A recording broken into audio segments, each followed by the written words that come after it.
Hello, everyone, and welcome. I'm Lavanya from Siemba, and today we're talking about something that sounds routine but rarely goes as planned: annual security assessments. As we move into 2026, security leaders are facing a familiar mix of pressure: bigger audits, tighter budgets, faster changing environments, and more systems than ever to keep track of. So, even mature teams run into the same problems every year, not because they are unplanned, but because gaps only become visible when it's already too late. Audits slip, vendors miss scope, engineering gets overwhelmed, and suddenly there's a scramble to fix issues under time pressure. So, joining me today are Sandhya, co founder and chief security officer with deep hands on experience running assessments across complex environments, and Kiran, VP of Global Technology Alliances at Siemba, who works with global enterprises to scale operations. Hi, Kiran. Hi, Sandhya. Hey, Lavanya, hey, Sandhya. How's it going? Good. So, over the next 40 minutes, we'll unpack where assessment plans usually break down, what teams consistently underestimate, and how to build a calmer, more predictable assessment cycle for 2026. Okay, so looking ahead to 2026, what are the biggest assessment challenges security teams tend to underestimate? Sandhya.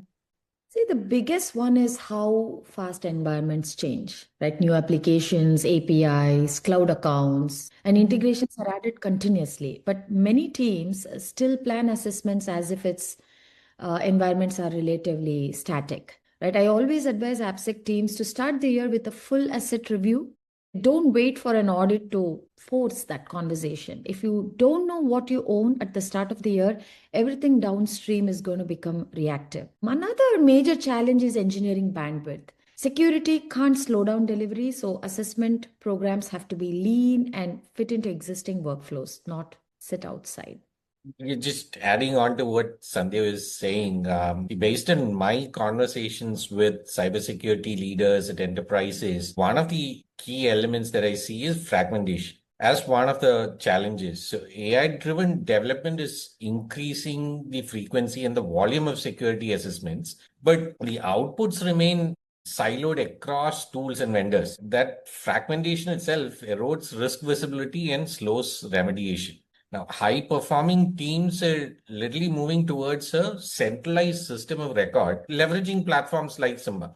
So, Siemba has a centralized repository with dashboards and all your findings, assessments, all of that together, right? So, very similar to what Siemba offers, you need to have a centralized repository and a system of record. Without that foundation, I feel that security teams simply can't keep pace with the speed of modern engineering that is happening today. Asset inventory is often cited as the number one failure point. So even teams that believe they have good visibility usually miss things. Sandhya, what should CISOs be looking for?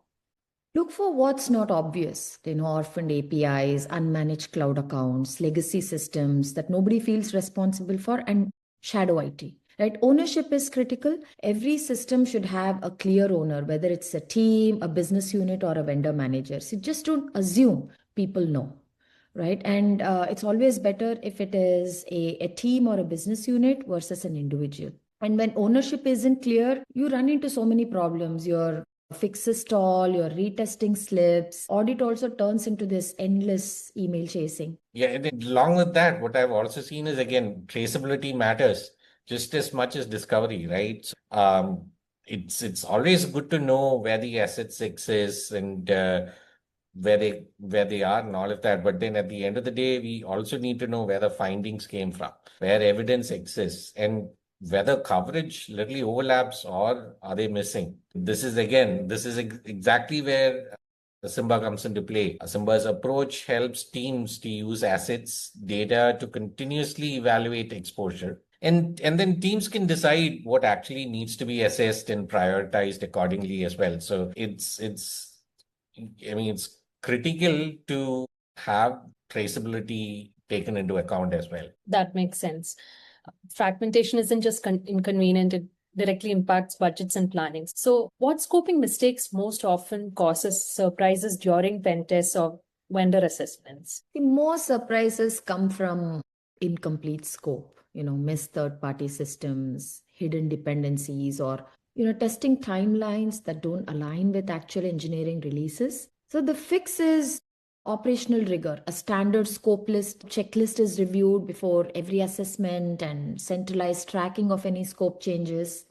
Right, and in Siemba platform, the scope updates, findings, and supporting evidence live in one space and they stay visible to the security team, the engineering team, and even leadership. So the assessments stay aligned and surprises are minimized. Yeah, great point. More surprises come from what wasn't in scope. So, for teams without a strong inventory today, what should a day 1, day 30, or 90 plan look like?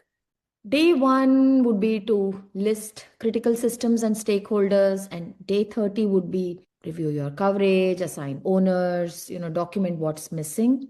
And see, by day 90, you got to validate your workflows and prepare for a first full assessment. Don't wait for the end of the year assessment because we're not striving for perfection. That's not the goal. It's the momentum. Right, by day 90, when you keep that as your goal, strong teams can run assessments end to end. They can find issues, fix them, retesting, showing proof.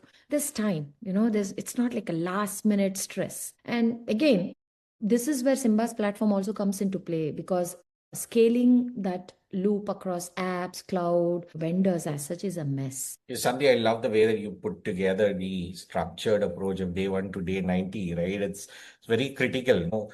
When you look back at the aspects that you mentioned on what happens on day 1 and what happens on day 90 and day 30 and so on, what is really happening within organizations is that they have a clear list of asset inventory. They have identified ownership and a clear process is defined, which helps them scale seamlessly. And then again, as you rightly mentioned, the Siemba platform comes into play here too. So yeah. Awesome. Once the foundation is in place, the next challenge would be to identify what matters first. How should findings be prioritized beyond just CVSS scores?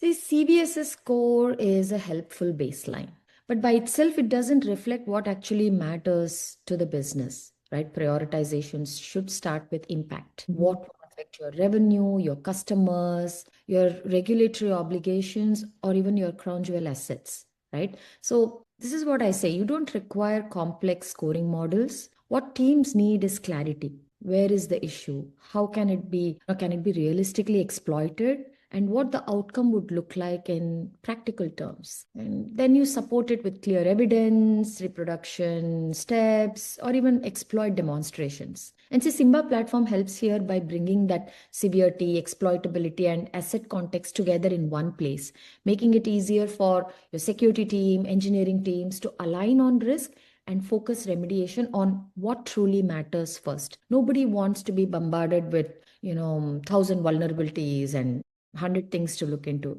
Just top 5, we should start there. Top 5, this is where you need to focus on, this is what you need to remediate, and this is how you remediate. And if you have all that in one platform, you're bringing in multiple teams, collaboration, and fixing at its best. Makes sense. So my next question is, how much can teams realistically automate? Because they can't do all of it manually too. So yeah, Lavanya, see, automation has been around for the longest time that we know of, right? But then why do we automate and what should we automate is the big question. So automating the repetitive tasks is going to help streamline a lot of processes and bring in productivity improvements as well. So what I would look at is automating the repetitive parts, collecting findings, tagging assets, removing duplications, doing all of this or automating all of this would literally help a cybersecurity team member to bring down the effort that they have on a day-to-day basis. This is what, again, Siemba does. The heavy lifting is completely taken off, and teams can just focus on reviewing and ensuring that the tasks are done appropriately and rolled out. Got it. So how does centralization help teams forecast assessment load, remediation effort, and budgets?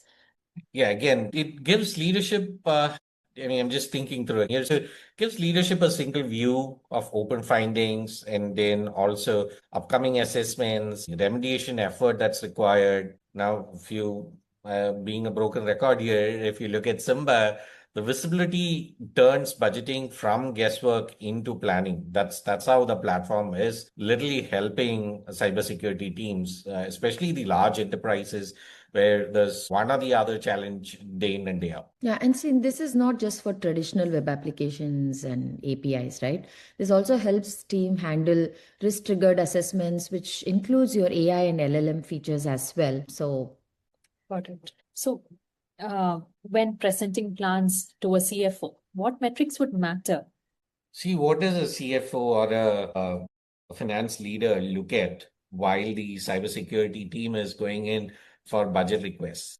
The primary ask would be, what are the ROI? So if we can look at things like coverage, open findings, remediation status, and resource needs, all of them can be bundled together, and then it becomes or makes the life of a CFO or a finance leader easy to approve budgets. And on top of that, the cybersecurity teams would also be looked upon as supportive elements to the finance team as well. So all of them clearly tied to risk and spend. Now, Siemba, again, the platform connecting assets to effort and cost, which making budgets defensible and not reactive. So that's where the platform comes into play.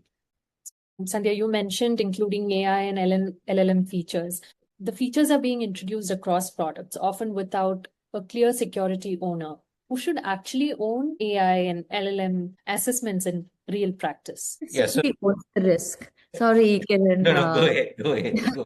Yeah, so security owns the risk, like product owns the intent and engineering owns the execution. And AI and LLM assessment shouldn't be a separate function. They should be embedded into existing AppSec and release processes, right? And to operationalize this, security teams should anchor AI assessments to establish threat frameworks, right? Rather than treating AI risk as something abstract or theoretical.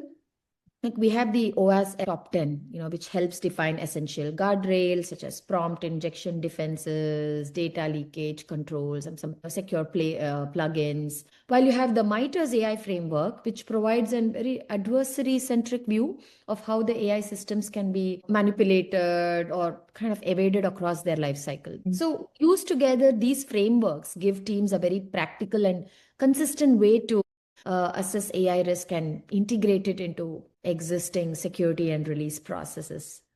Yeah, Sorry, I Kiran. just added, yeah, Sandhya, I just added to what you were saying. I mean, this is a topic very close to heart and one that keeps coming in every other meeting that I go in and speak, right? So you covered it really well. Everything is put out there. And as Sandhya just mentioned, I mean, who should own it? It's a no-brainer. The security team should definitely own it, and the ultimate decision should be the security owner, is the cybersecurity team taking the decisions and looking at AI and the AI models like any other application, and all in ensuring the guardrails are there and whatnot. So yeah, I just want to add that. Yes. What does continuous assessment look like in real practice? See, continuous assessment, it blends automated and manual pen testing. It's not just you do pen testing once a year and you call it a day. It doesn't work like that. So it has to have an operational rhythm to it and not be a one-time exercise. And automated testing, it provides that ongoing coverage and fast feedback, while periodic manual pen tests, which are just as important, and whether you make it manual, annual or biannual, or aligned to every release cycle, it's up to you, but they are necessary as well because they add this deeper adversarial context. So the key is kind of maintaining the signal between all the formal assessments. You want to ensure that they go hand in hand. Automated testing for most of the time, and maybe plug in a manual pen test once or twice a year. This is Sandhya again. This is another topic which is close to heart, especially with Siemba's GenPT solution, which is the DAST offering from Siemba, which we recently came out with, right? So you hear a lot of questions about what can be done and what not. So the DAST solution itself supports supports the continuous testing of web applications and APIs. Also, you don't have to wait for your pen testers to come back. Rerunning tests is a simple task. So you just put in your asset details and there you go. It's done in a matter of minutes. So rerunning tests and applications and infrastructure change and keeping findings tied to assets and releases so that risk stays visible year round. That's Siemba GenPT, the DAS solution. So now at a practical level, this looks like automated scanning, periodic pen tests, and cloud posted checks, all aligned to release cycles. So short feedback loops is what